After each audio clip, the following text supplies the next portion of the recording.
Today on the Shrew Dudes podcast, we're going to talk about some crazy lunatic lefties and how they are literally descending upon the poor, innocent, hapless people of Walmart.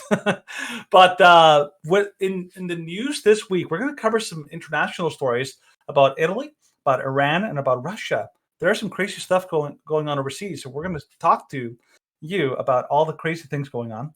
Then back in the United States, there's a hurricane making landfall, and there's a lot of fallout from that.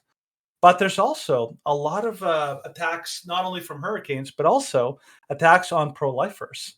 And there are some crazy stories we need to cover. In some culture news, there are some very problematic issues going on with the LGBT community and what they're doing and what they're advocating for. And then we're going to finish the show with some new studies that are going to completely and totally break apart some of the biggest assumptions we had about COVID and vaccinations. You're going to want to hear that all today on the Shrewd Dudes podcast.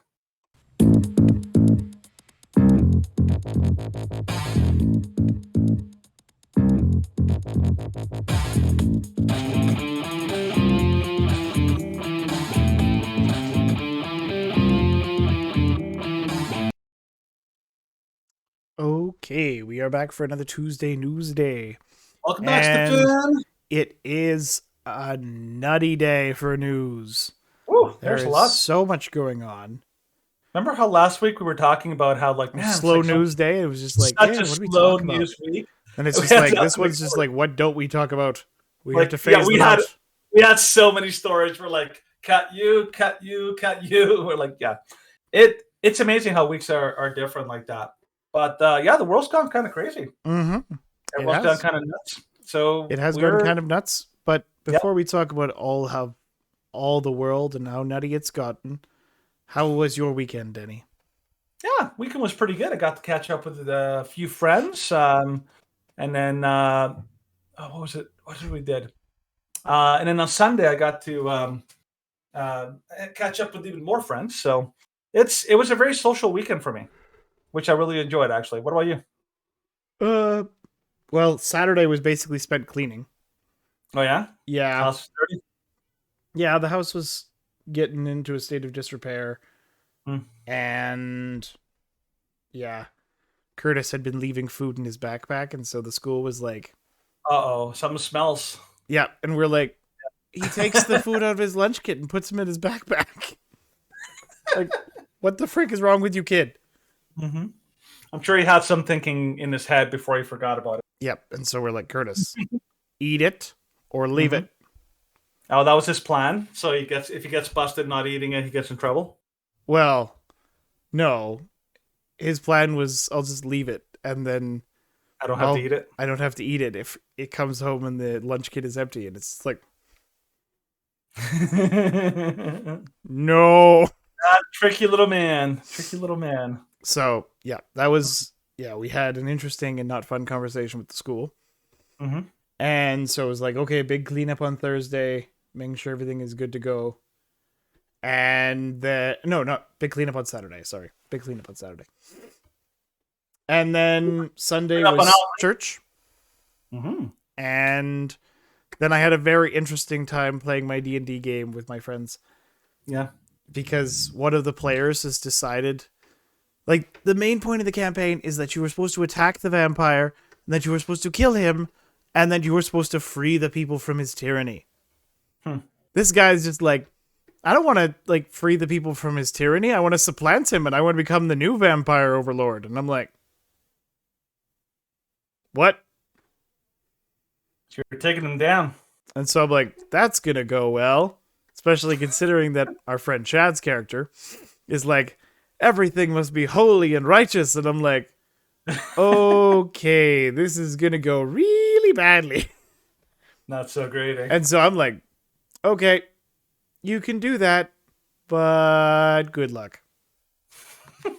And I see you were having some connection issues. So something's going on with my camera. Hold on a second. I'm trying to see if I can fix it. Well, I shall distract them with witty banter. No. Oh, well, you're great at that. I know. You got the skills. to pay the bills, especially when I work 13-hour days. Not so good. But so There you you go, are. back. There you are. So now that Danny is Yay! back, now that we will have, we'll look at this video from this See, crazy now that lady you, from now you can Walmart. see my lovely face, let's look at a face that is not so That lovely. not so pretty and not so Not so lovely pretty and and just not so full of lovely. hate and Yeah. craziness. See, people are happy to see my face. People are not happy to see this. Oh, I don't think Walmart. anybody would be happy to see her, Ugh. especially Well, the way that she's reacting to really basic crap. the reaction shows that this person has like some severe mental health issues. I love how And they like took the topic of this, like, of their videos. uh-huh, It's like, because cringe. typically, of course, you would have to be like politics or Yeah. news or be like cringe. That's a great title. Yep. Topic, actually. We should definitely do it. Yep. So, woman has epic meltdown over a man's microaggression of telling her she got in line. How dare she? Oh no. Oh yeah, it's So, the end of the world. yeah. As we know it. So, of course, as we get past the original 15 days to flatten the curve, public shopping meltdown content is getting less frequent. However, with the internet gods bless us, the clips become more intense. Mhm. Here's another having a meltdown over a man who informed her she cut in line. She's This still one's wearing a kinda like- mask. This one totally overcomes most of the ones that we saw during COVID. Like we saw Mhm. some crazy meltdowns in COVID. Nothing to this extent. But yeah, get a load of this. I love this, how it's posted on the Clown Word Twitter page. That's awesome. So, yeah. Let's get it. Enjoy the... Yeah. There's... Enjoy. Calm down, I can't be fucking touched! I didn't touch you, I man. was raped not that long ago and I can't stand another man touching me! Well, no one did that. No one did that. Is this a prank? It's a prank. Go away! I You're in. I can understand why you would think that. I need to leave. Just welcome. We'll take you to I still got. Okay. She threw some of my stuff. Okay, we'll just take you to Hell if I know. I'm so sorry. Hell if I know. You're not sorry. Probably She over on wasn't sorry aisle when she 10. cut in line and then screamed I didn't see Wow. to make it. Well, I just asked her if she saw anyone in Just line. fucking leave. Just go. That's an Leave. adult. You're making it loud. That's an adult. I'm just talking. Whoa. Walk with Chris. Walk with Chris. Wow. Oh my goodness. Yep. $10 this woman doesn't put her shower pink card back either.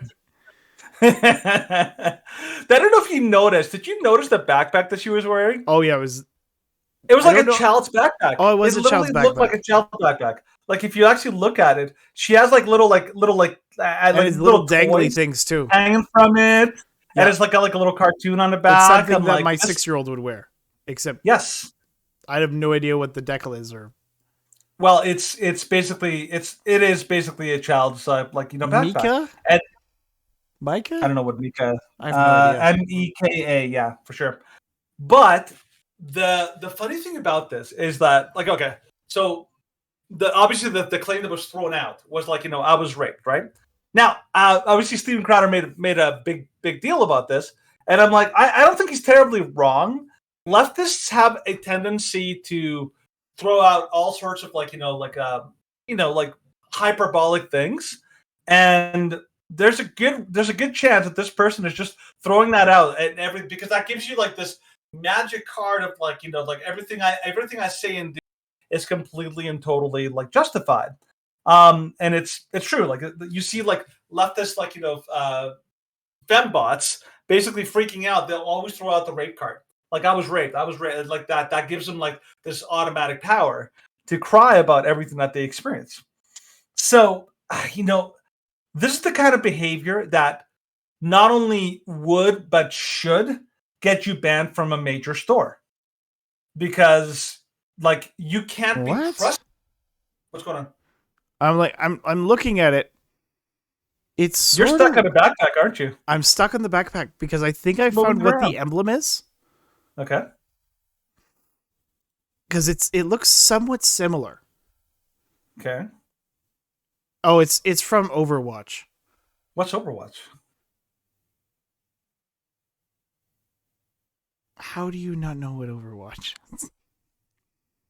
I don't know what Overwatch is. Some people just don't know things. Okay, so Overwatch is a game that came out back in 2013.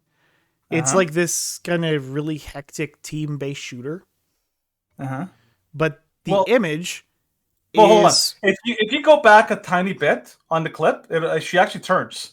You can see the image on the backpack. Go back a tiny bit, about to like just before the black edge, right there. See? She turns, and you can actually see whatever the image on the back of the backpack is. Right there. so quick. It's hard to catch. Yeah. It's quick. That's the problem with it. Yeah. But yeah, it's a kid's backpack, clearly. Mm-hmm. But it shows that this person has seriously some serious problems. My guess, here's my guess. I'm gonna throw something that I'm sure nobody has probably like surmised about this. I'm gonna guess that this girl is probably autistic. Mm-hmm. Because she says she screamed out, "You're making it worse." Yeah. I'm like, I would not be shocked if this girl was autistic. And she's literally having an actual explosion in a major store. Now, is the interaction justified? No, by any means.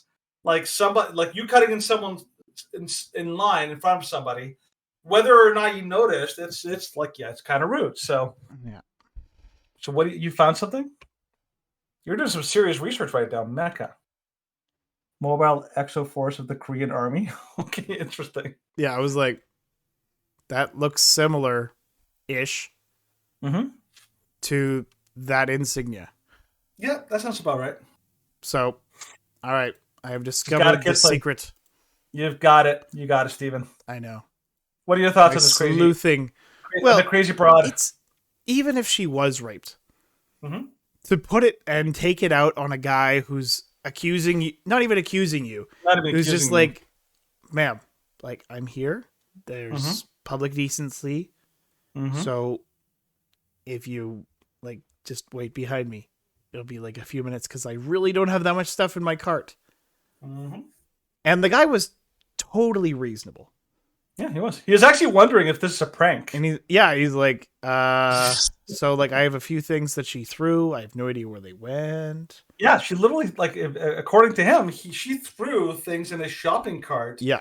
Which I don't blame him for starting to take a video, because at that point you kind of need to take a video to protect yourself, because you don't know what this crazy person's going to do. Well, and of course, like people like that, it sort of reminds me of individuals like Mattress Girl, where it's like they will take any opportunity to accuse you of absolutely insane things with no evidence whatsoever. And so, yes, his instinct to start filming was a good one. You know, the other thing that could have happened, because she said he touched her or whatever, he may have poked her on the shoulder, and so like to try to get her attention. You know, you poke somebody on the shoulder. Yeah, like, just a light tap, and be like, "Hey," and then that set her off. A light tap equals like sexual assault or something. Now, like the outcome of sending him to a different till, like that was unreasonable to me. The Walmart personnel. Yes and no. Yes and no. Okay, you go. Like, your okay, the Walmart personnel, when seeing that she is causing this much of a disturbance and that she is verbally, essentially harassing and abusing and assaulting other customers, that should have been grounds for, okay, ma'am, like we're gonna, like ask you can leave. Yeah, we're gonna ask you to leave. Like you're causing a massive disturbance. And you are screaming and yelling at a patron who, by every witness available, has done nothing wrong.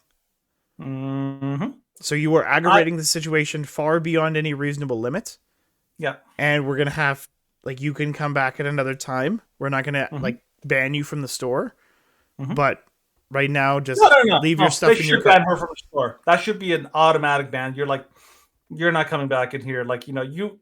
At this point, this woman, whoever she is, she basically has forfeited any right to be in public, because she's shown she cannot be in public. She is literally not only a public nuisance, but also a public danger at this point, because she's not just screaming at people. Like if what the guy said is true, she's also like literally grabbing things and throwing them. I'm like, yeah, at that point, you're now being in danger. But my theory is what they're trying to do is they're trying to de-escalate the Oh, situation. yeah, they are.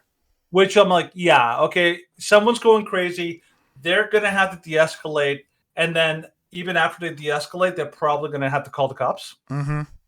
I would at that Yeah. point. That girl's so crazy that Yeah, I would do it for the safety of everyone, mm-hmm. particularly because this woman is literally. You have no idea how she's going to react because she's No. in such a very extreme, heightened emotional state. Absolutely, yeah. Anyways, It's like I that would girl. love I to don't know- continue talking about No. this. Did you Okay, see one that last video point. of that? Did you see that video of that girl, that redheaded girl in the elevator, who like that FedEx employee came in? Yep. And she was like, screaming And at she her? would. He had his mask like down on his chin, It was a girl, the UPS she- person. But yeah. she had her mask and like, like a little bit freaking the crap out. And she, just exploded. oh, right? it's just like, well, I was the only person in the elevator, and it's like, but Mhm. now you're not. Yeah. It's like, woo, boy.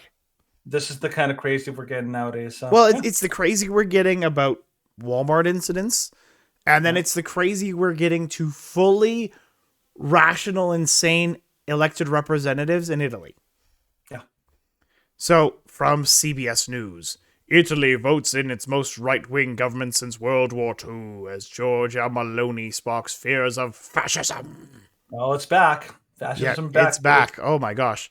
Mm-hmm. Italians have voted in the country's most right-wing government since World War II. Giorgia Meloni is the leader of the Brothers of Italy party, and after the weekend vote, she's set to form a coalition government and become Italy's first female prime minister. Quick note on this. The name Brothers of Italy. Yep. From a Western English kind of like standpoint, that sounds like it's almost like like a men-centric party. Mhm. But in Italian, just like in Spanish, when you use a term like brothers, it's all inclusive. It means brothers and sisters. We use brothers and sisters. In Italian, it means both. Okay, So it's cool. an inclusive party. Yeah. All right. Yeah, I was a little confused about that, but that does make sense. Yes. Yeah. So as correspondent reports, given Italy's disastrous history, the last time a hard right party rose to power was a stunning victory for the Brothers of Italy, and more so because only a few years ago it was just a fringe party. Okay, you can't ignore this because these people are stupid. Yeah. Mussolini was not far right.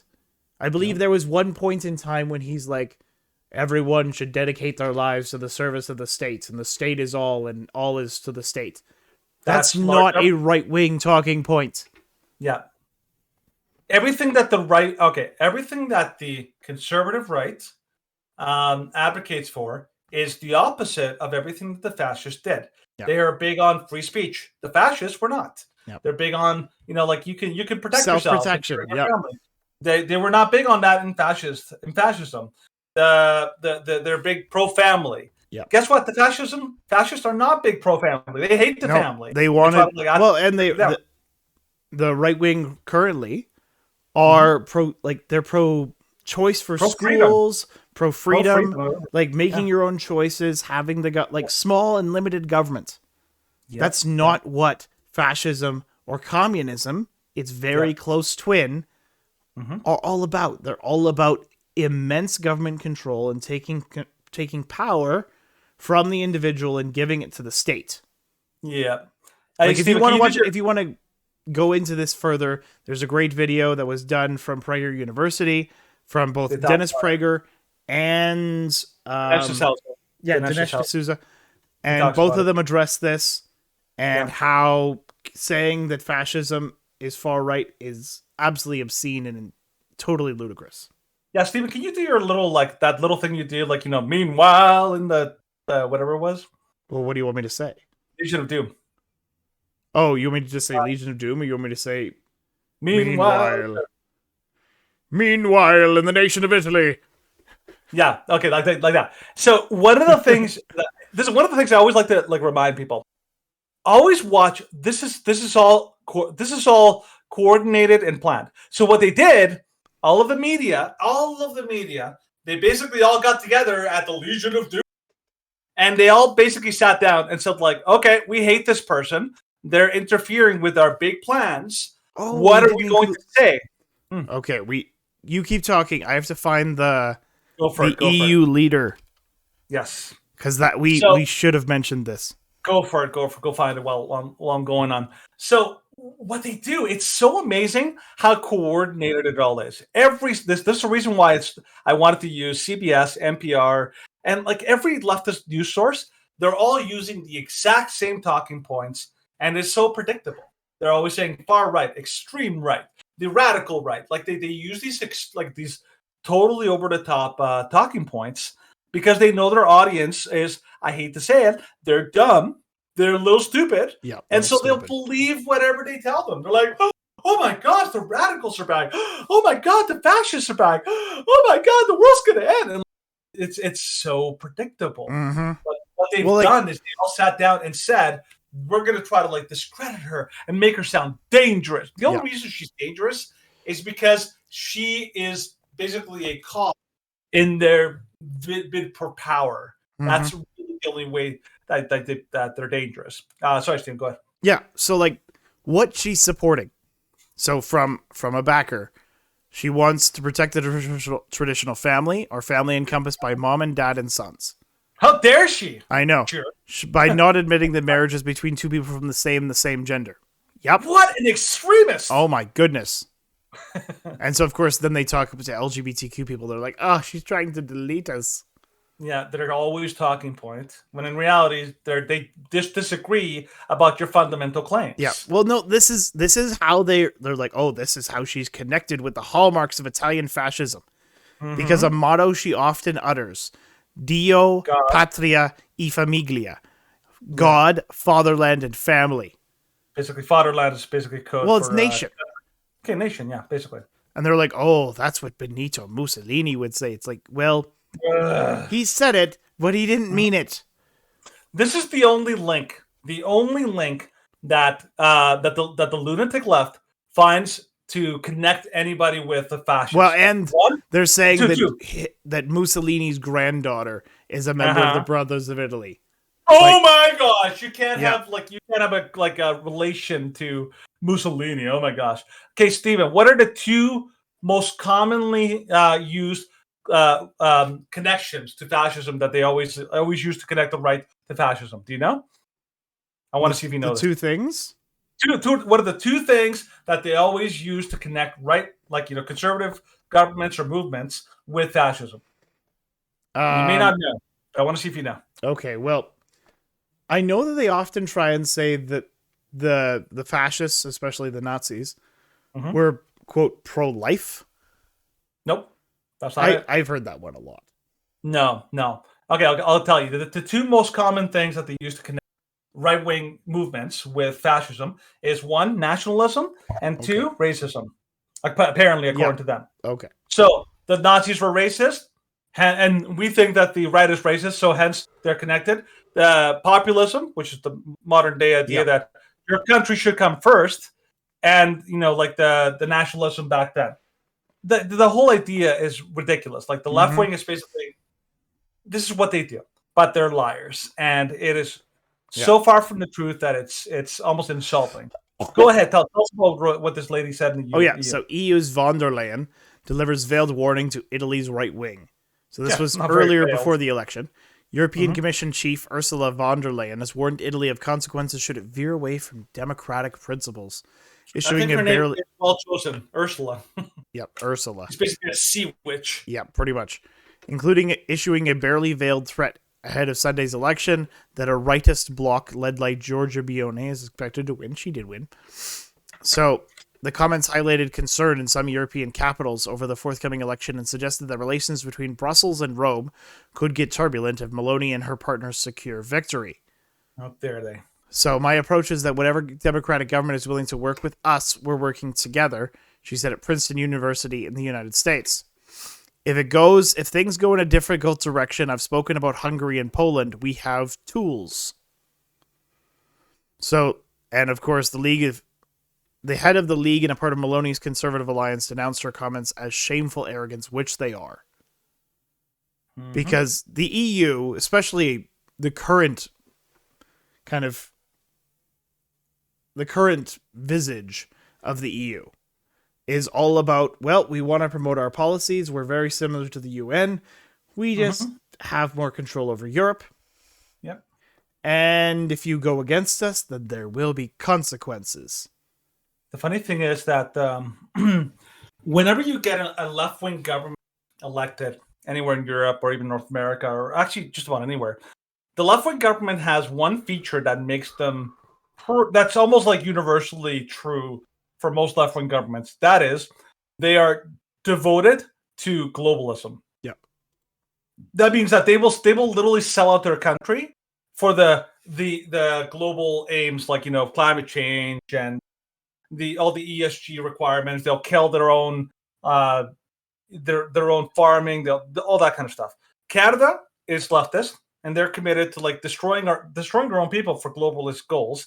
France is leftist, like so many other countries. Now, there's been a big wave all over Europe with a lot of right-wing governments suddenly come to power. Poland is one example. Sweden is another example. Hungary is another example. And then you have like the conservative leader in Brazil, and he was like demonized like crazy. They accused him of being all sorts of like deadly bad, like mean things and all that, which is what they do whenever like anybody comes to power that they don't want because they're not on board with the plan. They're not allies. Then they basically, like, the media and politicians and everyone else treats them like they're some kind of like crazy extremist. But like somebody said, I remember somebody said before, if you're in a party, at a house party, and you're drunk, you just assume that everyone else is drunk because you're just like totally inebriated. But if you're sober at a party with like all the drunks, you know who the drunk people are because you're the normal one. This is like the left. They just believe that everyone's like them. Everyone's crazy like them. They can't tell how completely crazy they are. And so obviously when they see somebody who's right wing, who's reasonable, they're like, "Oh my gosh, they're crazy." The end of the world. Yeah, because they don't realize how crazy they have become. Yeah, so everyone in the world, CBS, NPR, all these they're all accusing her of being like this crazy fascist and all that, which of course it's kind of a taboo thing in Italy, especially to call someone fascist. Yeah, because that is because they actually had a history of fascism. That a history, so it's a big accusation. So even her political opponents are speaking out against the establishment media and the establishment rhetoric that she is a fascist and that her party is inherently fascist. I'm glad that this guy stood up and did it. Yeah, this is on CNN. So Matteo Renzi was the Italian prime minister from 2014 to 2016. He's a lefty, but tells CNN, "Personally, I was against Meloni. I'm not her best friend. We are rivals, but she's not a danger to democracy. The idea that there's a risk of fascism in Italy is absolutely fake news."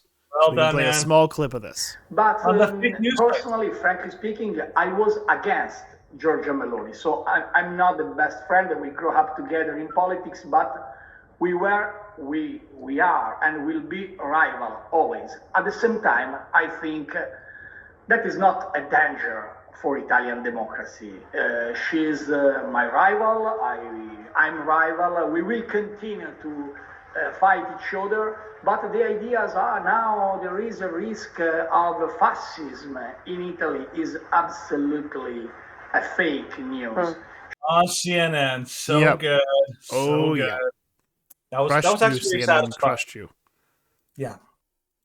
And I mean, CNN's trying to rebuild this, reputation, and yet they're like, "Oh my gosh, the fascist!" I'm like, "Yeah, so much for that." You're not helping yourself. Not helping much. You're not helping yourself. But if somebody also wants to rebuild their public persona, or needs to rebuild their public persona, that'd be China. But again, they're not helping themselves either. Yeah. So, why Beijing is allegedly opening police stations on Canadian soil. Now, this is crazy when I heard it. I know. Critics say the vaguely named stations are an extrajudicial way for China to keep tabs on their nationals abroad.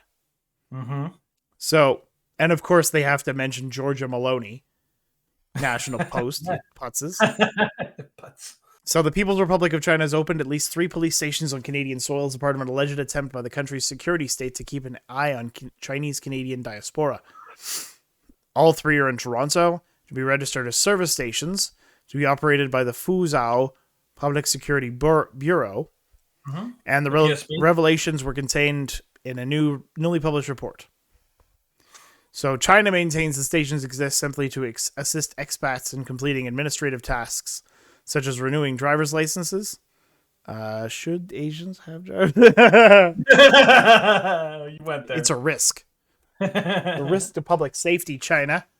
Mm-hmm. But Safeguard Defenders holds the stations functionally primarily as outposts for the Chinese policy of involuntary return, program of compelling Chinese nationals to return home whenever the country's security service deems that they violated Chinese law. These operations eschew official bilateral police and judicial cooperation. No kidding. Yeah, if you ever wondered that, like, if Canada was China's bitch, here's an article that like, pretty much shows that we are basically under the just thumb be of like China. this fictional conversation. Be like, did China just build police stations on our land? Yeah, they did. Why did you let them do that? Oh, Canada. Because they asked. Canada, we need to put police in your country. It's like, I don't want to. Like, yeah, you do it now, or we will take away all. It's like, okay. What accent are you doing? Trying to do Chinese. That's not Chinese Chinese. accent. Oh, My boss talks like that. That's exactly how he talks. that's like Japanese. No, Stephen. Chinese. Yeah. Very funny. That's exactly how that's like boss how talks. older Chinese. Mhm. You have to have Been more older. of the. Oh yeah. Oh, you want to do like yeah. the Stephen Crowder? You want to do the Stephen Crowder one? No, that's It's like, more like wing oh dong. yeah, we gotta do wing dong. we're going to make you like follow us, yeah. We're gonna make you all go follow me, yeah. But it's crazy to think that like China can actually operate like their police services in a foreign country. This is crazy talk. There's Like, knock on the there's door. a reason. Well, there's a reason why countries have like their own. Like, you're not. If you're a police officer, you don't have jurisdiction. There's something called jurisdiction. You can't. Well, I mean, China doesn't believe in jurisdiction. my roommate told me that apparently the RCMP has a weird kind of jurisdiction where they can actually arrest somebody in the United States. But I don't. Anyways, but most countries cannot just go into another country and just arrest somebody. They can't. Well, do that. because like typically, of course, you have extradition. Yes. But you have to have certain policies to apply for extradition, and you have to be committing a serious crime to be extradited. Yeah. Whereas I'm fairly certain that these would be operating as thought police. They'll be monitoring social media. They'll be checking that you are not critiquing the Chinese government. And if you are, then after the cans with you. After the gulags with You the go join the Uyghurs. Uyghurs. You go to the Uyghurs.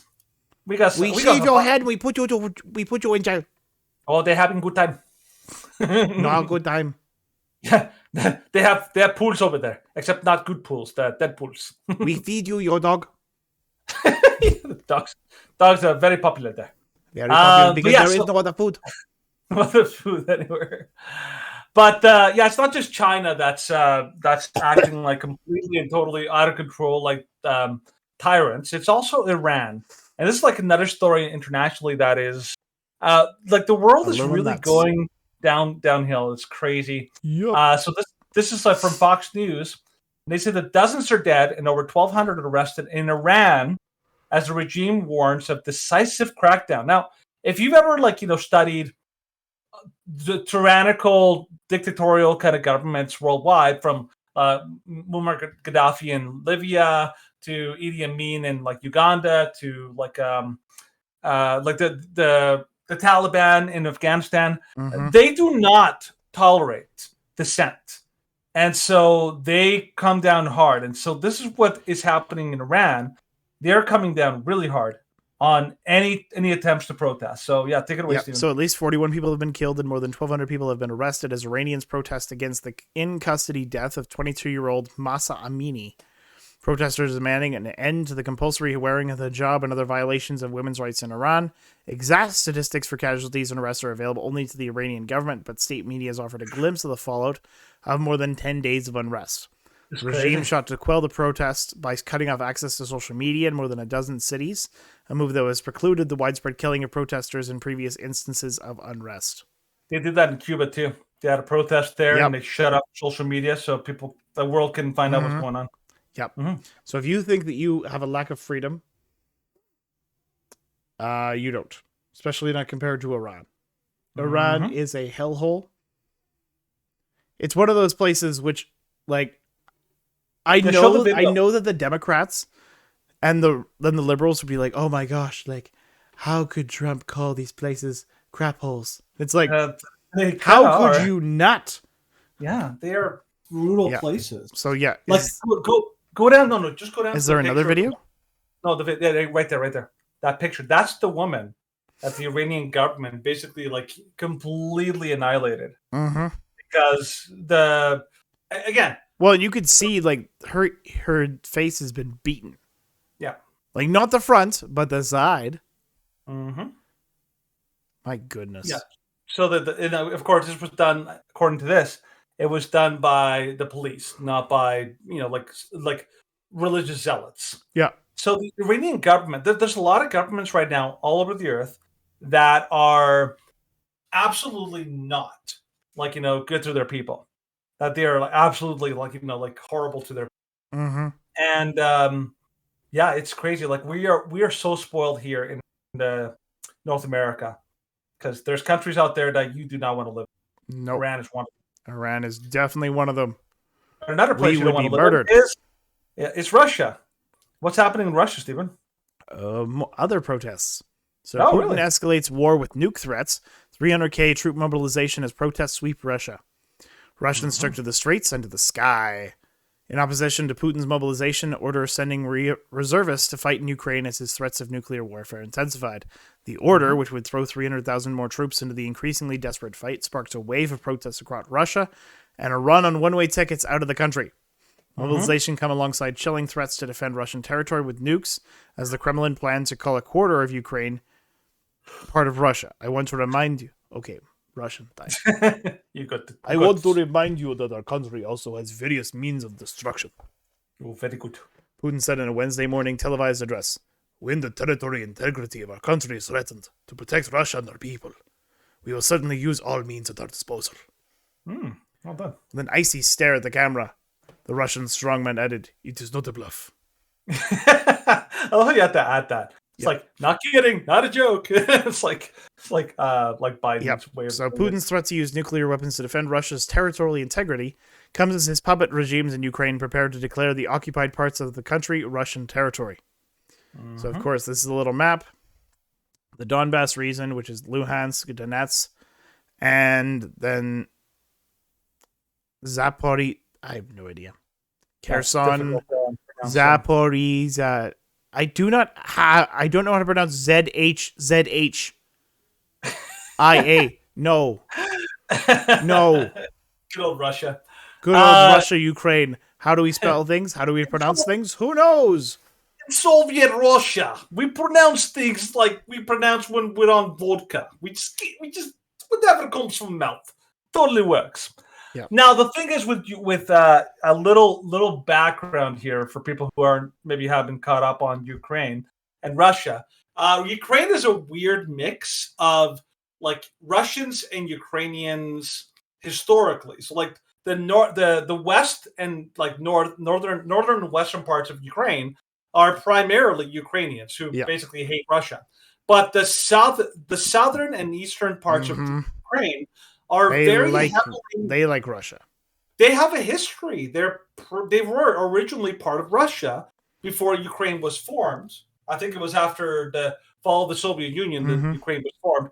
But they were always Russian, and so because and being in Ukraine, like visiting Ukraine and talking to the Ukrainian people, the eastern part of Ukraine was treated much nicer because the eastern part of Ukraine is not. It's a lot more urban and a lot less rural. The rural communities hate Russia because Russia took all of their farmland and converted into state-run crops, and they killed the farmers, and they caused a massive famine and starved out millions of Ukrainians. So the Western Ukrainians have a valid reason to hate Russians. The Eastern Ukrainians are like, well, Russia always treated us okay. And we're Russian. And we're mostly Russian. Because we were sent here by Russia to kind of oversee. It would be kind of like saying like Canada split in half, and be like, like we're I don't know, we're taken over by the U.S. or something like that. We might be like, Yeah, the well, West, like the censor would be like, okay, well, we're okay with the United States taking us over because the Canadian government has failed us in many, many different ways. But the East was like, we hate American politics and we hate this, we hate we that want to be because more Canadian. we're a liberal socialist democracy. And it's like, nope, you've become totalitarian and you suck. Yeah, no, fair enough. So Actually, a lot to of kind of us here- visualize how many people are leaving Russia during these protests and during these issues.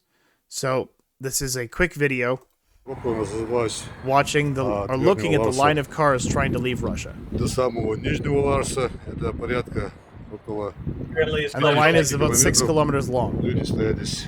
People are waiting here for up Почти, to можно 24 сказать, hours. сутки. Crazy. Лично я стою здесь почти 8 часов. in there for 8 hours. 8 часов ночью. Crazy. This shows how desperate people are because okay, like there's many ways of leaving. Usually by plane, you can leave by like maybe some kind of train transportation or whatever. But when you're desperate, when you have no other choice, you drive. Yeah. And people are leaving there's some people are going to Finland. Some people are going To Georgia. to Georgia, and people are just like And, trying to leave there were Russia generally. The cost Yeah. of trying to book a plane to Turkey. It's insane. I think I heard that one plane ticket was nearly $9,000. Oh yeah. Like, oh my gosh, it's absolutely insane Yeah. trying to get out of Russia.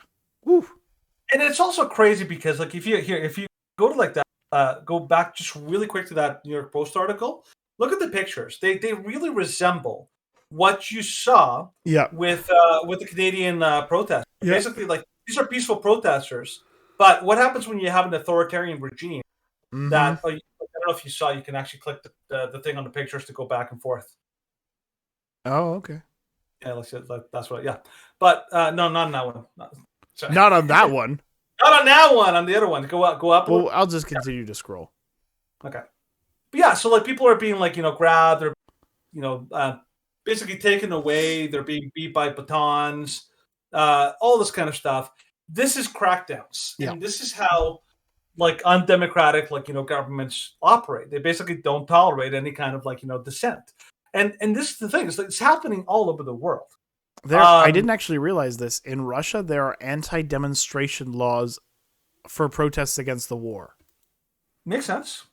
Well, yeah, like it makes sense for a dictatorial regime.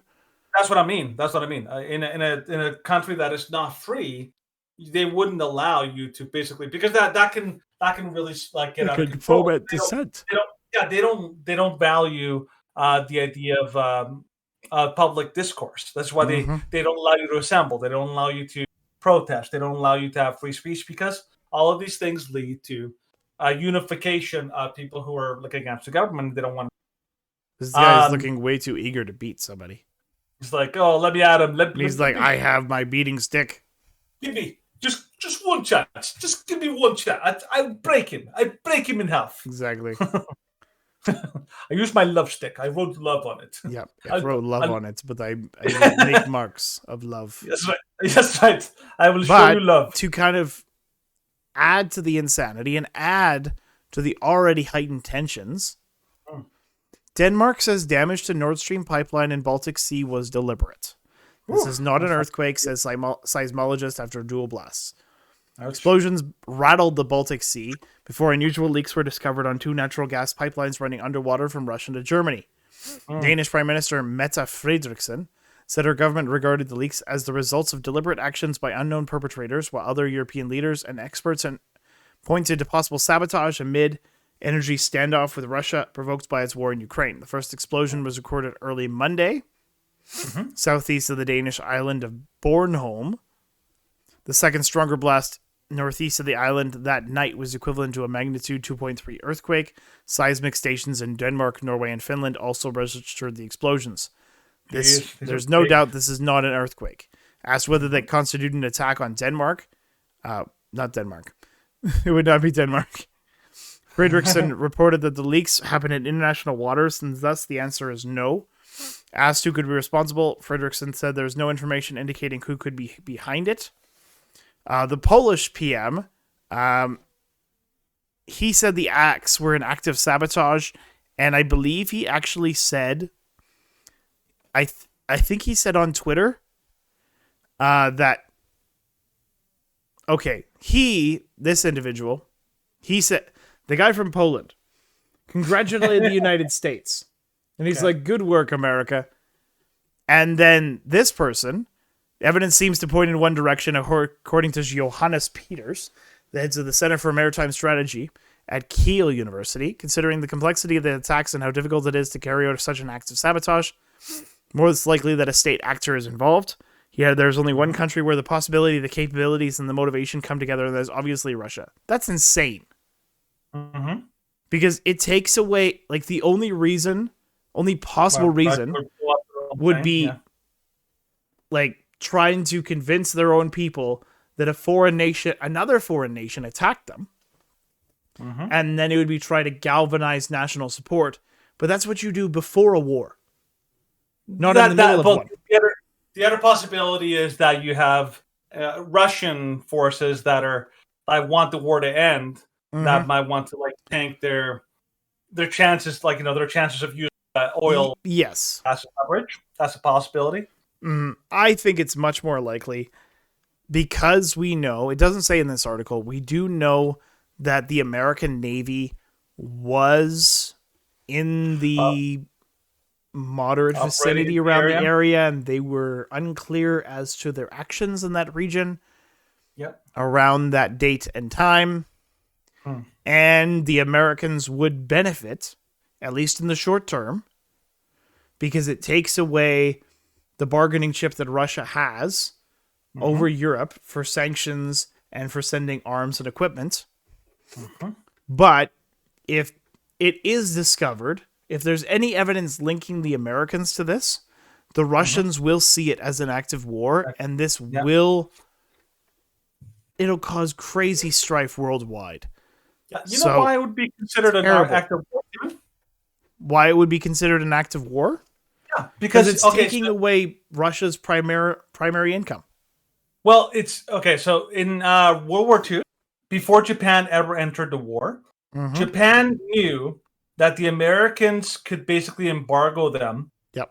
From like they needed to invade other countries in order to secure oil reserves that they desperately needed. Yeah, and they knew that they had to go after the Philippines. Now, the Americans were already starting to embargo and to block them from being able to, and they were actually starting to use means to try to like stop them from being able to get the gas that they need. And so they basically used that as a justification for starting war. Yeah, you're basically cutting us off from being able to defend ourselves. So that's basically an act of an act of war, an act of aggression, and of course to add on to the United States Navy being in the region, add fuel to the fire. This video was making around. I'm thinking it was back in 2021. I do not like how they don't say what date this was published anymore. But this is a video from President Biden saying that he will shut down a pipeline if Russia invades Ukraine. So listen to it and just stagger in horror. Russia invades. That means tanks or troops crossing the border of Ukraine again. Then there will be no longer a Nord Stream 2. We will bring an end to it. How will you do that exactly, since the project and control of the project is within Germany's control? We will, I promise you, we'll be able to do it. We have our way. I promise you we'll be able to do it, because that's not foreboding. Not a joke. And it's leading, like, this video of him being an absolute fool, coming out and saying this, is only heightening tensions. And like there was somebody talking on Timcast saying that they did a poll of their viewers, and I believe it was what 85% thought that the Americans were responsible. And so it wouldn't be super surprising if The Russians also think that the Americans are responsible, and that's only going to raise tensions. And I think this has the potential to cause war more than any other incident we've seen so far. I think okay, so on the surface, I can't see the Americans themselves doing this because they'll hurt Russia for sure, because Russia can't get the money from exporting natural gas, but that will also hurt like Europe, because as much as Europe is like in kind of like beholden to Russia, they're beholden for a reason, and that'll make like Europe desperate and more likely to basically back, or at least allow, kind of get a bit of a win here. So it seems very risky for the Americans to do that. Maybe it seems risky if it's found out, because then it won't be just the Russians that are mad at them. It'll be the European Union as well. Yeah, that seems like a massive risk for very little actual benefit. Yeah, yes, the European Union will be demanding more energy supplied from the United States and Canada, and from the Middle East. No, but we're not producing. We've been barred from producing. Yeah, and they're not going to. Even though, in the previous article, there was a picture. Germany and Canada signed energy deal in Newfoundland to export Canadian hydrogen. Hydrogen. Yeah. Thanks, Trudeau. Not natural gas. Hydrogen. Yeah. Yeah, dick. Yeah. Drill, baby, drill. Like the thing is, if you actually really think about our world right now, we have solutions to the problems that we're throwing ourselves into. Yep. We just don't want to do them because our leaders are beholden to the environmental, and establishment globalist forces. It's like right now we could be energy independent, both in North America, Canada, and the U.S. Yep. We could be net exporters and be completely helping all of Europe survive this onslaught with the Russians, and Russia would be basically bankrupt. Yep. We wouldn't have to bomb their pipelines. We could just supply them with energy and keep their people supplied with energy and not dying over the winter. Yep. And most of Europe would be perfectly fine if they had actually committed to building and maintaining nuclear plants. But right now, they're like, nope, nuclear plants bad. Over years and years of relying on clean energy has completely screwed them over. So, the solutions are there. Mm-hmm. Everyone in the world is just like, every country is selling out their citizens. So this is all their own nonsense and stupid. All their own fault. So it's all their own fault. Exactly. Yeah, they're all creating a perfect storm. Perfect storm. A perfect storm, unfortunately, and that perfect storm's name, or a different perfect storm's name, is Ian. I literally handed it to you. I just reworded it improperly. I was like, no, I have to reword it because I can't say that the perfect storm of global calamity is Ian. You can't do that. But there is a hurricane that's happening in America, and so it's looking pretty bad. So it's looking really bad, especially for the foolish Florida parents that are ignoring evacuation orders and film their kids paddling in Key West as Hurricane Ian looms. Disney to shut down parks as DeSantis warns of a life-threatening surge. So Ian strengthened to a Category 3 and made landfall in western Cuba this morning as it heads towards Florida. Barreling through Cuba, the hurricane forecast hit Florida as a Category 4 with 140 miles per hour winds as it continues to strengthen. So Disney has confirmed the parks are currently set to remain open, but they're monitoring the situation as the storm draws closer.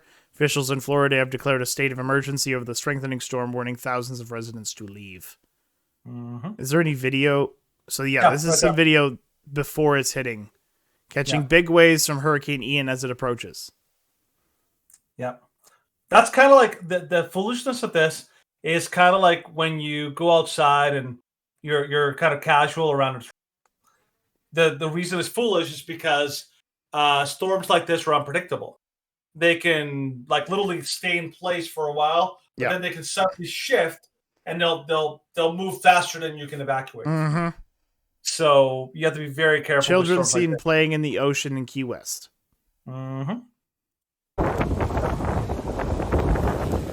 Wow. like legitimately playing a deal. Yeah. That is so dumb. Yep. Like I understand the lines to get out of Florida right now. Yep.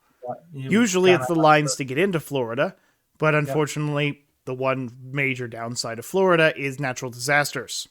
Mhm. But even though the state is in currently a state of emergency and there's a desperate need for assistance, and especially there will be after this hurricane makes landfall in Florida, DeSantis fires back at Biden after no contact before hurricane hits. We don't have time for pettiness. So, of course, DeSantis slammed Joe Biden during a press conference as the state prepares to be hit by a Category 3. Remarks from DeSantis come after Biden held separate calls earlier in the day with Mayor Jane Castor of Tampa and Ken Welch of St. Petersburg and Mayor Frank Hibbert of Clearwater. An official White House readout of the calls made no mention of the president speaking with DeSantis. Porter asked the governor how he would characterize his conversations with Biden as the hurricane prepares to make landfall. I haven't spoken with the president, but FEMA has approved our pre-landfall request. Feel like we have a good relationship with FEMA. You know, I'm happy to brief the president if he's interested in hearing what we're doing in Florida. But my view on all of this is he's got people's lives at stake. You got their property at stake, and we don't have time for pettiness. We got to work together to make sure we're doing the best job for them. See, My that phone is line all- is open. Yep, that's the appropriate response. what you should- Biden is that's just the being a correct putz Oh, he's being because, a complete- well, it's exactly how Biden's pettiness is exactly like Andrew Cuomo's pettiness when it came to Oh. COVID and Trump providing aid. Yeah, and sending like like all It's like, well, even though people will die, we refuse to work with Republicans. we'd rather like maintain our pettiness. We would rather maintain our pettiness and make DeSantis and the Republicans look bad than to actually work together to save lives and to produce the best outcome possible. You know, I find it really interesting that like during Trump's presidency, like there were so many natural disasters that happened.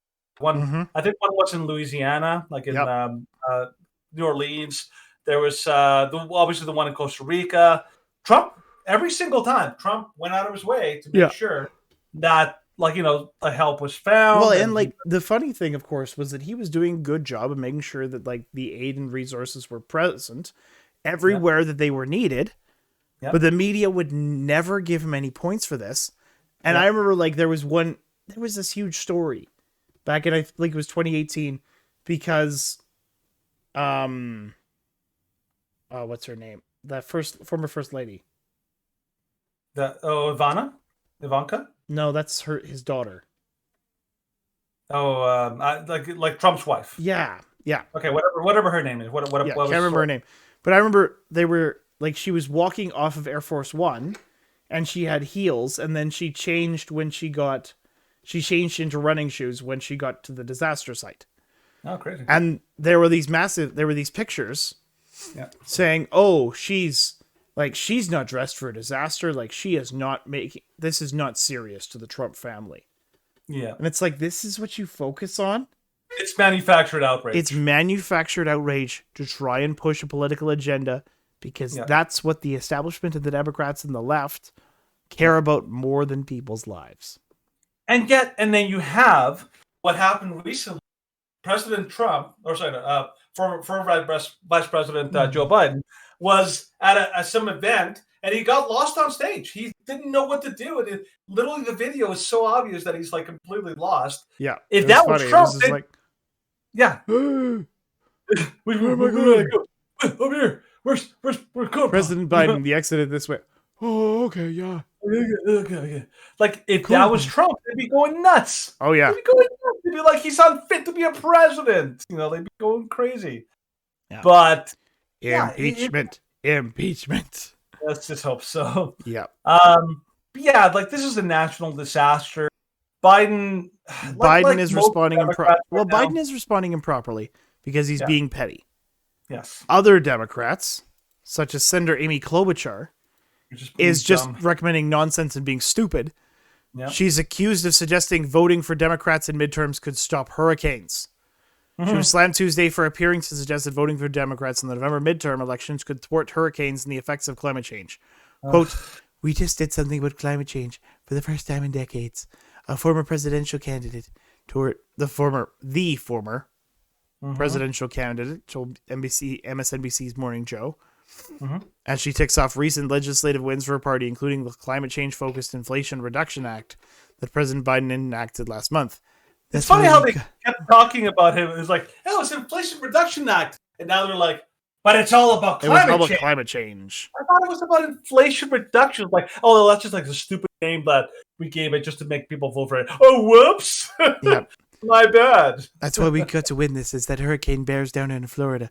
We got to win the midterms. We understand that. Mm-hmm. No. Critically accused Klobuchar of trying to score political points from a looming natural disaster. Yeah. Yeah. So, yeah, this is okay. This is the insanity that. So the logic is really it's not that hard thinking. She's an idiot. I'll say that she is literally an idiot. Oh, she is an idiot. Yeah. This.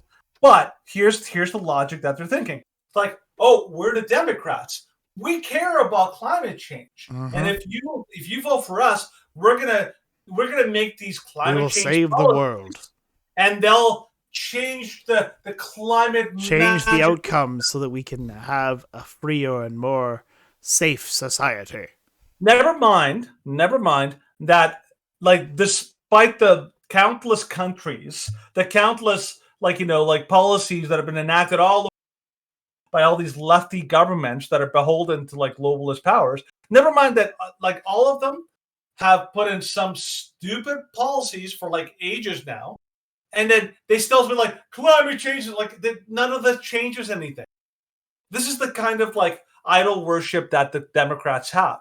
They believe that we need to save the world. Who cares how many millions of people die by our completely misguided policies? But no. We don't even have to prove that our policies change the climate. We could just keep using the climate as the never-ending boogeyman that we can blame all our problems on, and say the Republicans and conservatives are not doing enough. Yeah, we can save all our problems as long as you vote Democrat. The whole global climate change thing, it's so egregious. It's so dumb. It's so dumb. People fall for this stuff. And the fact that in my, just for a little side note, in my I'm doing a Bible study we're going to cover this Friday the Jehovah's Witnesses. Guess what they're responsible for doing? Doom. They basically have made countless predictions about the end of the world, and they constantly get them wrong, and yet they somehow people still think they're credible. That's the Democrats. Oh, the world's going to end in 10 years. 10 years happen. Well, it's actually in 12 years. 12 years happen. Oh, actually, maybe in 15 years. 15 years happen. Oh, actually, another 10 years. It's just it's like the response that that AOC had. When she spoke public, the world's going to end in 12 years unless we do something. It's like, what? Guess what? Didn't end. And Al Gore predicted it's not done yet. Yeah, Al Gore predicted that the end was nigh. Oh, there's been countless doom and gloom and naysaying from the left about climate in the past 30 or 40 years, and all of them have been wrong. Remember how they talked about the ozone layer? How we're all going to die because of the ozone layer, and now nobody talks about that anymore? Remember how they used to say, the rainforest? We didn't see the rainforest because we're all going to die. And then nobody talks about the rainforest anymore. It's gone from public view. This is the Democrats and all these lunatic leftists. It's always the boy who cried wolf. But basically, forever. That's pretty much their whole shtick. Never ending. Never ending shtick of the Democrats. Right. But they can't help themselves. And the thing is, when they think that they're right, and they always think that they're right, and they're always doing for good. The no amount is ever enough. Yeah, and they'll get away with anything. This is how they operate. Well, and it's very similar. When the Democrats have had control over the FBI and the DOJ for quite some time now, and their actions, no matter how ridiculous they actually are, they can always excuse them away. And so this most recent action, Josh Hawley demands answers from Garland, which is Attorney General Merrick Garland, after the FBI arrests pro-life activist in SWAT-style raid. So he wrote a letter to Attorney General Merrick Garland on Monday demanding answers after the FBI arrested a Catholic pro-life activist in Pennsylvania last week using SWAT-style tactics while letting actual terrorist acts like firebombings go unpunished. So Mark Hooks, Hooks. This going Wife Hooks. Ryan Marie told Catholic News Agency that a SWAT team of about 25 came to my house at about 15 vehicles and started pounding on our door on Friday to arrest her husband after he allegedly physically assaulted a 72-year-old Planned Parenthood clinic escort in October 2021. The Planned Parenthood clinic escort was attempting to escort two patients exiting the Philadelphia clinic when Hook allegedly forcefully shoved him into the ground, according to the Justice Department. On a separate occasion, Hook allegedly verbally confronted the escort and shoved him to the ground outside the clinic. The escort sustained injuries that required medical attention. However, Hook's wife told LifeSide News that her husband spoke outside of abortion clinics every Wednesday and sometimes brought their 12-year-old son. Said that her husband shoved the clinic escort after he invaded their son's personal space and said obscene things about her husband. So that's a very different case. Not only did your office turn a local dispute into a national case, the FBI reportedly executed the search warrant in an extremism matter, as one can imagine. Reports state that the FBI sent as many as 20 to 25 agents to conduct the arrest, and the FBI allegedly arrested Hook at gunpoint early in the morning in front of his 7 children. To say the least, using this kind of force to make an arrest for a single charge of simple assault is unprecedented. No kidding. Yeah. Remember in Canada, whenever they arrest kind of and it's anyways. So whenever they arrested Pastor Arthur, they always sent a show of force. It was always like way too many police officers. That you could have sent 2 officers in one car and he would have gone. He would have he would have gone peacefully. But no. They have to send like 6 squad cars to arrest one person. And this was not by any means an unusual circumstance. This is what they did in Canada, in Australia, all over Europe. They basically they way too many police officers. Yeah. And this is when and anybody with common sense knows, this is not normal policing. This is meant to send a message to scare people into thinking, oh my gosh, if I don't behave, the KGB is going to run into my house and try to scare everyone. Which this whole little stunt. I mean, speaking of political stunts, this is a stunt to scare people, and they did a good job because they basically barged into his house middle of the night with his children there. Yeah, and his children were traumatized. Like our pastor at our church, he got the police came to his house and arrested him in front of his children. His children were traumatized, even though no violence happened. They just basically came there, arrested him, and took him away. But his children were still traumatized. Imagine 7 children having people with guns barge in and screaming happening and yelling and all like chaos and all that. And the people with their guns drawn to a peaceful pro-life activist at his own house. Yeah. If there were a good rationale for the Second Amendment, for a government that went tyrannical, this would be it. So, of course, Hawley called the reports of Hook's arrest especially shocking, given the DOJ has so far turned a blind eye to the epidemic of violence across the country by pro-abortion extremists against pregnancy resource centers, houses of worship, and pro-life Americans, violent acts that are prohibited by the very same laws under which you are charging Mark Hook. The Missouri Republican notes that the Family Research Council has counted at least 104 incidents of extremist violence against pregnancy resource centers, churches, and pro-life Americans since the leak of the Supreme Court draft on May 2nd, including firebombings and arsons. And just recently, there was an elderly pro-life volunteer in Michigan shot after heated conversation, pro-life group says. This was so crazy. The elderly pro-life volunteer was shot in the shoulder, was canvassing a neighborhood to discuss an abortion ballot proposal, according to the Right to Life of Michigan. The victim said that she was shot in the back or shoulder while leaving the residence during a heated conversation, and the man who shot her was not a part of the conversation. The unidentified woman is 83 years old, according to police, though the Right to Life Michigan identifier is 84. She was canvassing a neighborhood in Lake Odessa to discuss the state's vote. The state will vote on the proposal on November 8th, which of course basically they want to protect. Like they want to enshrine abortion. Yeah, they don't know the identity. The victim does not know the identity or motive of the shooter. The victim is still recovering from her gunshot wound and wishes to remain anonymous. Yeah, but this is how big of a coward do you have to? Not only to shoot a grandmother. So she's like, this lady is old.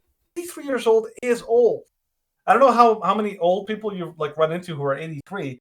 That is pretty darn old, and you're not walking probably like very You're slow. hobbling at 83. You're hobbling because you're unless you're extremely extraordinarily like fit and constantly fit, and of course that's heated. people.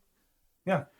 Like if you're having a heated conversation with an 83-year-old, you're like, "Well, Sonny, I think like abortion is wrong," and be like, like reacting exactly like that lady in the first video would be reacting.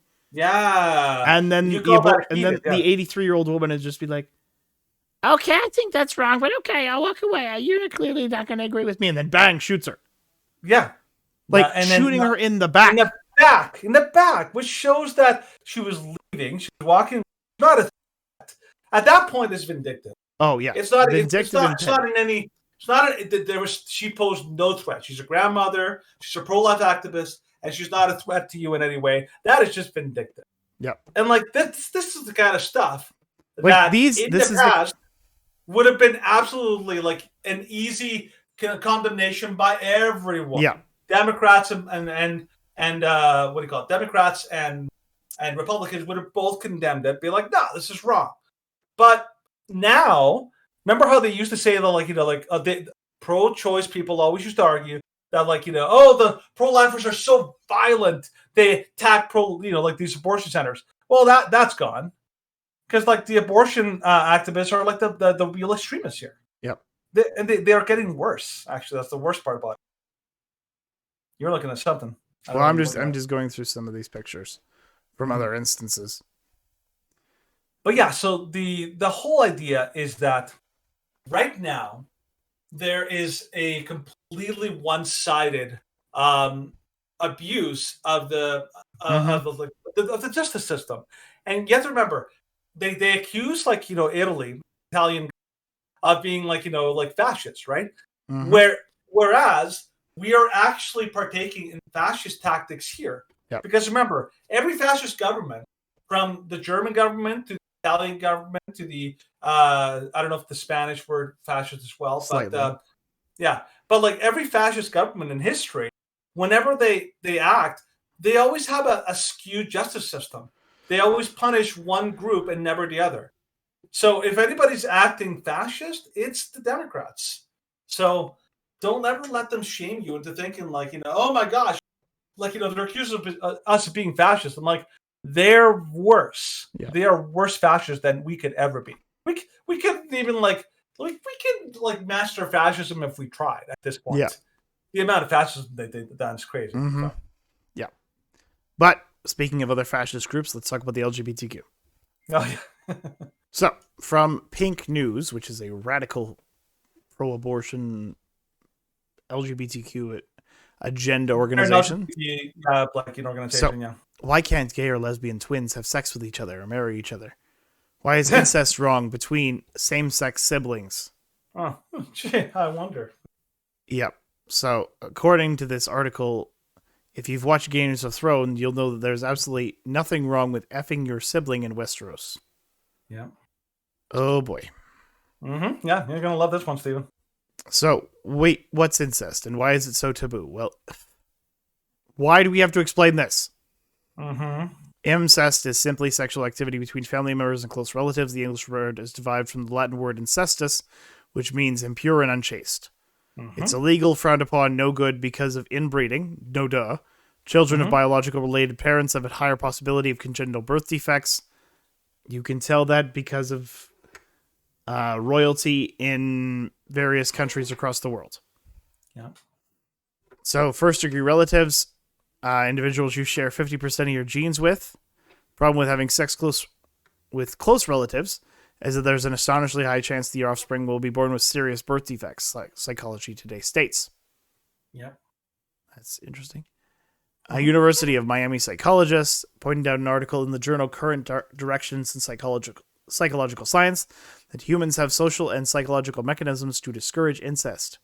Although some anthropologists have argued that incest taboos are learned social conventions, they point out that even animals and plants have evolved and developed mechanisms to prevent incest. It's not that it seems utterly grim to shag your relative. Yeah, that argument of it happens in nature, therefore. Yep. Terrible Sure. argument. They also, like the animals also eat their young. They also practice cannibalism and indiscriminate murder and all these kind of like. Let's just do what the animals do. And actually, even better, and if you're an animal in nature, you can have sex with any animal that moves. Like if you're like a lion or a gazelle or I don't know, warthog, whatever. You basically there's a female, you'll just have sex with her.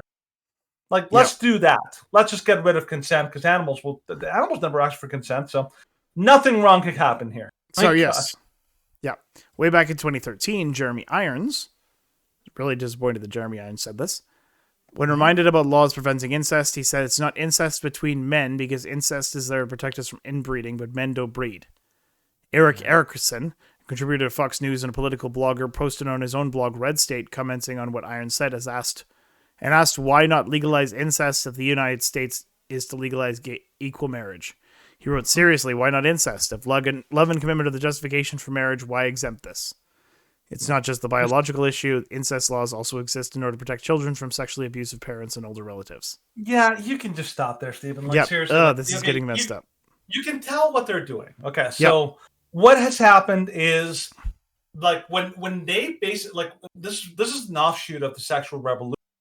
The sexual revolution basically told you that, you know what, marriage is old-fashioned. We should be able to have like love, like have sex with anybody we want. Free love, right? That was article. Free love, kind of like thing, right? And then you go from that to basically justifying, like, if you could have sex with anyone, then why can't gay people have sex and all that? It's a slippery slope, and it's like we warned about this ages ago that if you take away the standards for morality, like sexual ethics, then it's a free for all. And so the only argument that they had before for why can't you have like sex between siblings was because the only reason most people state is that you might have deformed offspring. But I've heard people say, like, well, what if you I don't know, what if you're like sterile and you can't actually have like children and all that? Then people be like, oh, I guess it's okay then. This is the radical tolerance that we have now. We have nothing is off limits. No sexual encounter is off limits, and no sexual relationship is off limits nowadays. Even like polygamy and all that. And of course, we already know, and some members of the LGBTQ have been fighting against this, but it's getting more and more public approval. Is of course this map nonsense. Yeah, like they're saying, oh, it's okay if you're gay to commit incest. It's okay if the child is okay with it to be attracted to a child and act like a pedophile. What's going to happen? Oh yeah, it's going to happen. It has been happening. Like you have to question why there are several children which develop monkeypox in gay families. It's like, I wonder why. We don't. Maybe because Child Protective Services should take a look at what's happening. Yeah, they just won't do that. That's just like taboo. I know. Well, yeah, you can't look at them because it's taboo to investigate these people as acting improperly because they're part of the LGBTQ. They're part of the victim pyramid. They're part of the victim hierarchy. And if you accuse them of wrongdoing, then you are perpetuating stereotypes and abuse and harm against minorities. And that makes you a terrible person. We don't talk about LGBT. No. We just don't. You don't talk about it. Even though they're abusing their kids. Oh. Even though they are having sex with their children. Anyways, enough. So the thing is that they're basically trying to like completely. Speaking of like not letting it's like the conservatives are trying to force their morality on. Like, give me a break. If anybody's forcing morality on anybody, it's the rainbow crowd. Mm-hmm. They basically want to force everyone to like accept their morality, and they want to force everyone to accept their morality, and they want to, like we talked about in the Vanderbilt University scandal and the Boston University scandal. Yeah. They will always try and hide any sort of evidence that they are actually committing and perpetuating and encouraging acts of harm and abuse upon children or against other individuals. Yeah. And the establishment and the Justice Department and all these things will defend them and protect them. And one of the examples of that is Netflix appearing to remove LGBTQ from Dahmer series following backlash. Yeah, so this series just came out. Actually, looks pretty good. So Dahmer, Monster, the Jeffrey Dahmer story, has reportedly disappeared from Netflix's show's information page, according to multiple outlets. While Netflix did not appear to release an official statement, the category listing has since disappeared from the show's page since it premiered on September 22nd.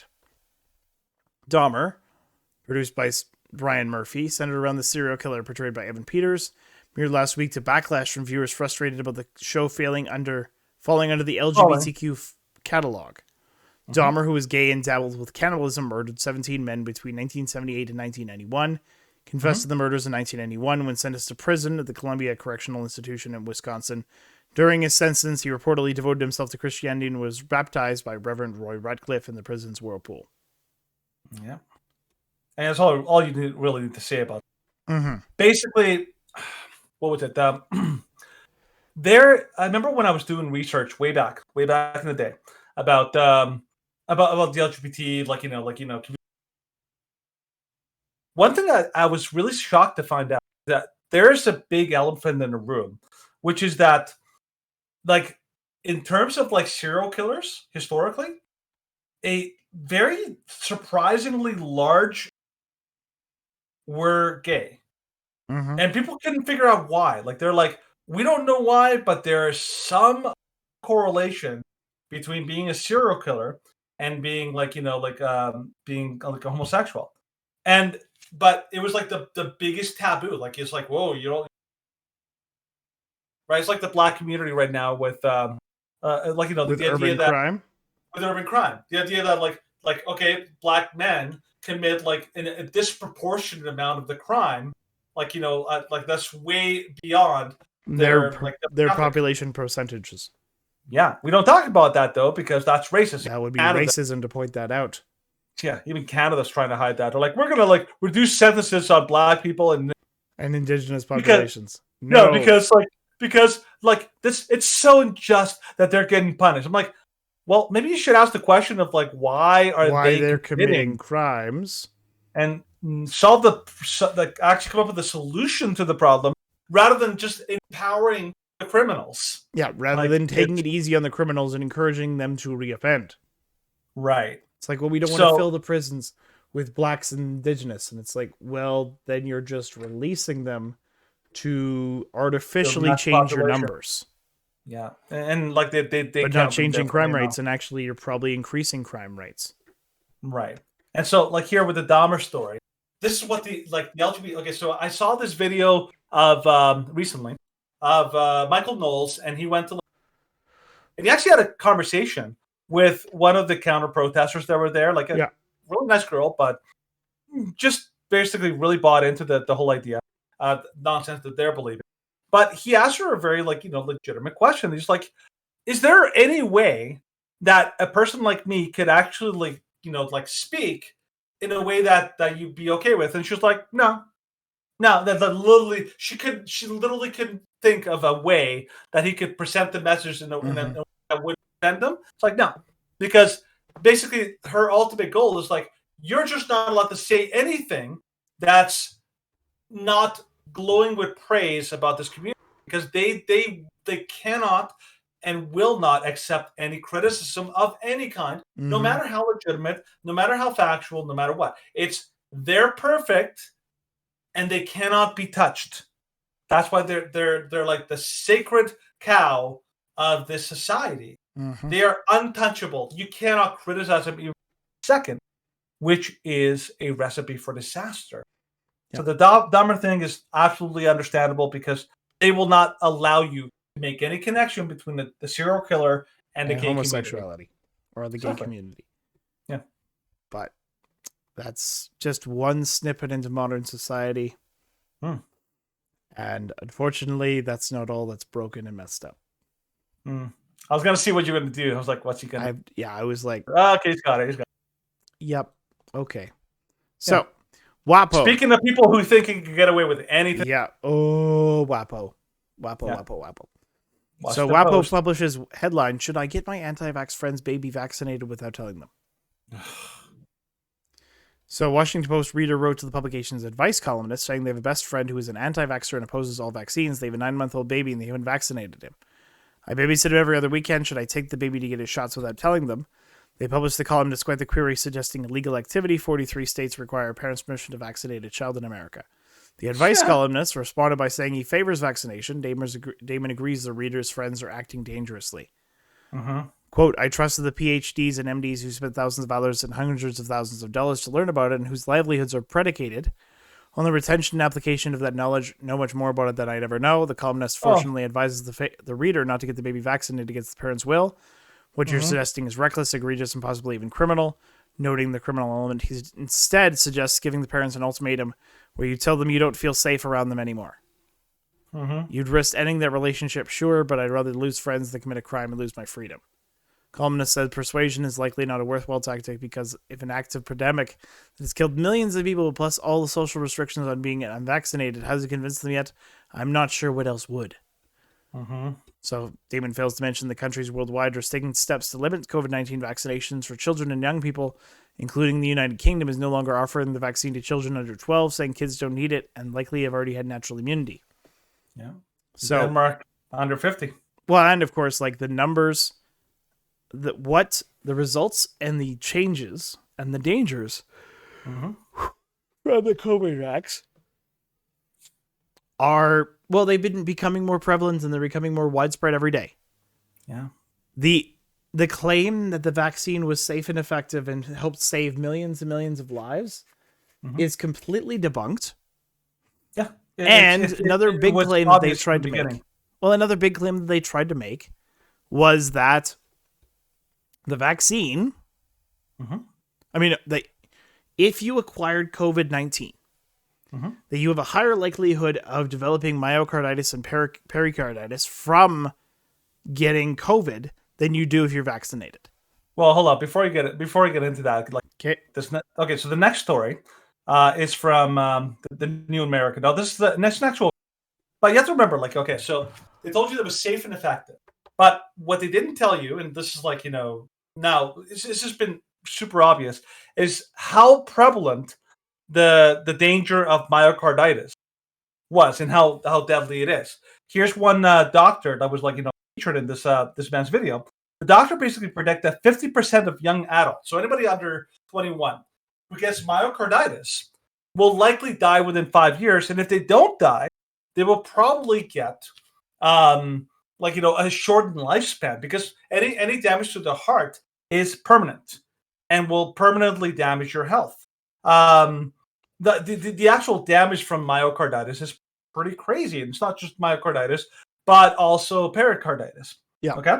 Now, the talking point that we've been told for, like ever since like the vaccine was rolled out is that, if somebody got myocarditis, it was more likely from COVID. It was COVID, either like COVID itself or long COVID. That was the talking point that they gave you. They're like, oh, by the way, it's COVID that's the cause. They never the vaccine any credit that it's causing this. However, there was a study that came out, somewhat recently that has basically blown this this claim out of the water. And this study is from the Journal of Clinical Medicine, and it basically says here's the title: the incidence of myocarditis and pericarditis in post-COVID-19 vaccine patients, a large population-based study. Okay? Now, the actual study, I remember, like the Louder Crowder, but the study itself had about 200,000 participants or people who were like involved in the study, and it's massive. That's a lot of people. Now, if you actually go down, Stephen, down to you have to scroll down to the discussion, which is the thing that point number 4. In the discussion, that's where the actual important point comes out. So if you can highlight that first sentence after the discussion, it says, in the current large population study of subjects who were not vaccinated against SARS-CoV-2 with the unvaccinated, we observed no increase in the incidence of myocarditis or pericarditis from day 10 after positive SARS-CoV-2. So basically, if you were not vaccinated and you got COVID, the chances that you actually that there's no traceable or no obvious increase in your chances of getting myocarditis or pericarditis. But however, that means that anybody who got these two infections or got them from the vaccine, not from COVID. See, that is a humongous discovery to find out because we're constantly told. Now, we've seen multiple studies that talked about the link between vaccines and myocarditis. We've seen, Stephen, you and I have covered these like crazy over the last 2 years, right? Yep. Yeah, but this article, this study, pretty much takes care of their only defense, which is that COVID also. It's like, well, so much for that. Anybody who tells you that COVID is just as for these heart inflammations, like, well, that's no longer that's nonsense. No longer true. Yeah. So that has been blown out of the water this past. Mm-hmm. And I don't know if you want to cover the other one. Well, we can really talk about it. So sure. I'm not going to talk about Dr. Asim Malhotra, but the Journal of Insulin Resistance published in a 2-part research paper entitled Curing the Pandemic of Misinformation on COVID-19 mRNA Vaccines Through Real Evidence-Based Medicine. It was written by a cardiologist, Dr. Asim Malhotra, who was one of the first... One of the UK's most prominent or eminent cardiologists. He was one of the first to take 2 doses of the vaccine and promote it on Good Morning Britain. He now says that the rollout of the vaccine, the evidence of its effectiveness, and true rates of adverse effects have changed. And now there is strong scientific, ethical, and moral case made that COVID-19 vaccines rollout must stop immediately until raw data has been released for full independent scrutiny. Yeah. Furthermore, real-world data reveals that in the non-elderly population, the number needed to vaccinate from one death of COVID-19 runs into the thousands, and that reanalysis of randomized controlled trial data from the initial vaccine clinical trials suggests a greater risk of suffering severe adverse event from the vaccine than to be hospitalized with COVID-19. We covered some of these studies before. Mm-hmm. But basically what he did is this was like a major study. Yeah, and you can this find past it. Week. It's right there, yeah. So this is another study. Basically the study, the other talking point that we always got, so long. Obviously a lot of people were saying, if maybe kids don't need it because the risk factor it's just quite low, okay. But we were always told, and we hear even conservative commentators, even Ben Shapiro and a lot of major figures, they would always say well, maybe it's not necessary, but if you're an elderly person, maybe it's a good idea to get the vaccine. What this study basically does, and this is not by no means the only one, but this is a very recent one, very big one. It basically says, if you're elderly, you have a much higher chance of being seriously injured by the vaccine than you have of being seriously injured by COVID. So the whole idea that, that the elderly population needs the vaccine in order to be safe from COVID is nonsense. Mm-hmm. So two major myths, two major beliefs that people had about the vaccines have been basically debunked this week. Yeah, because of these big time studies. So, you'll notice that less and less people are willing to defend the vaccines now. Mm-hmm. It's becoming kind of a vogue now to kind of we don't talk about the vaccine anymore.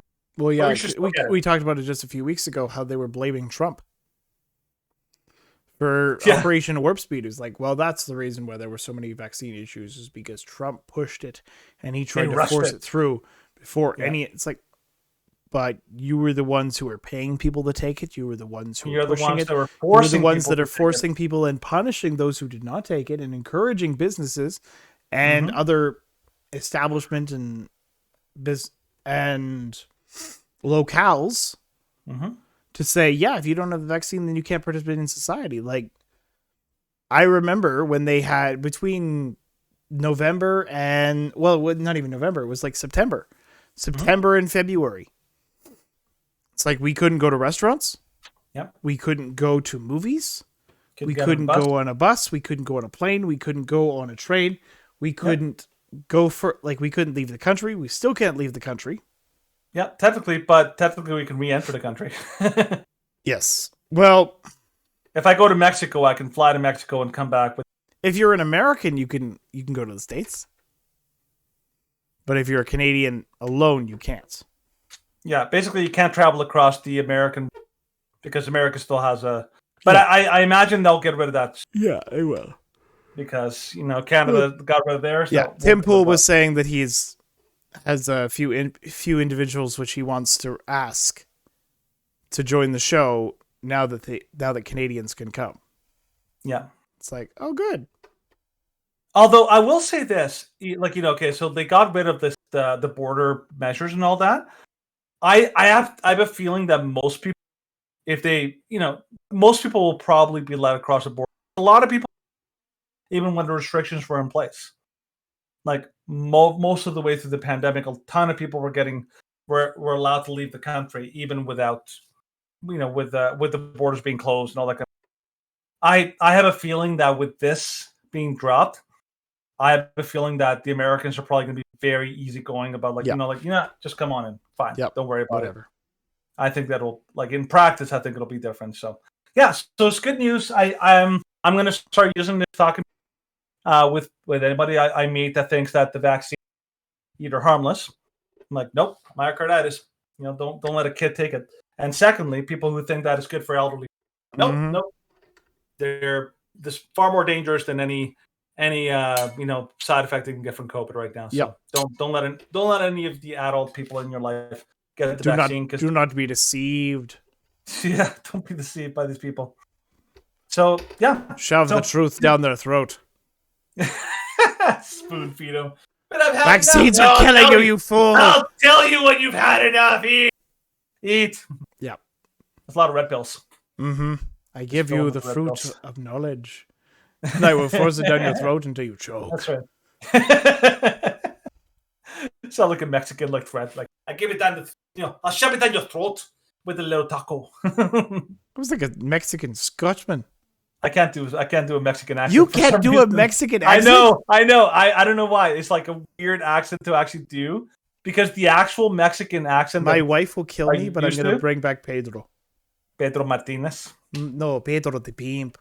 Pedro the Pimp on the stick. Okay, we used to play Bang with some of our nerd friends. Oh, right. I know what you're talking about. Yeah, and so I had a persona. Oh. I was Pedro the Pimp. Oh, you sound like a good man, senor. I was.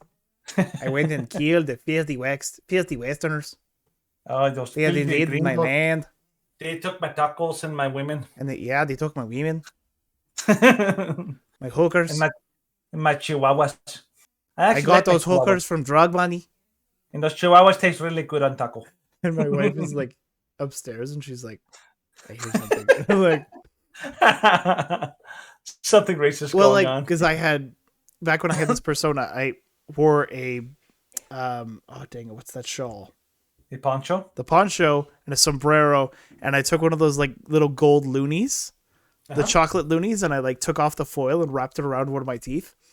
And so I had a gold tooth. You're a perfect example of the cultural appropriation the left to say. No, I was just like, it's not racist. It's hilarious. No. I actually, we just found it funny. I'm like, I'm a Mexican. I approve this message. Exactly. All right. And with that approval of this message, that's the end of our show. Thank you for watching. Thank you for listening. If you're following us on our video platforms such as YouTube, Rumble, BitChute, and YouTube, check more of our contents out. Like, share, comment, subscribe, the whole kit and caboodle. You know what to do. If you're following us on our text platforms such as not Rumble, Facebook, Parler, Twitter, and Getter. Would you like a list? I know my list. I just sometimes get confused. Then, you sometimes share, Biden. Tell us how we're doing. Leave us a review if you really like our content, because the liberal trolls are seemingly the ones who like to review us.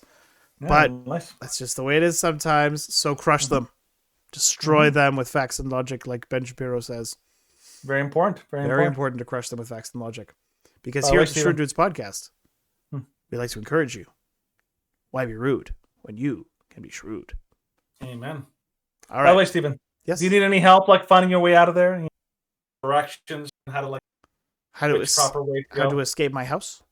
Yes. No. How to escape the location you're in? So you got confused. So I'm wondering, like Biden, you need step-by-step instructions and how to exit. Exit, right? Where am I going? Which I don't way? even know anymore. Oh, crap. I crap my pants again. Where's the Pope? In my pants. All right. So we will. It's going to be a different show on Thursday. I'll let you guys know how that's going to go on Thursday. We're going to pre-record some of the segments because Danny has Things to do. he has things. Well, he has a prearranged scheduled meeting. Mm-hmm. So I'm going to go do the show by myself. We're going to pre-record some of the segments that we're going to play on Thursday just so that you have some witty banter to go back and forth with. So Oh, it's going to be fun. it's going to be interesting, and I'll be available to do more of the chats, hopefully. Yeah. So, with all that said, see you Thursday. Until then, have a great night, and as always, God bless. God bless. Good night, everybody.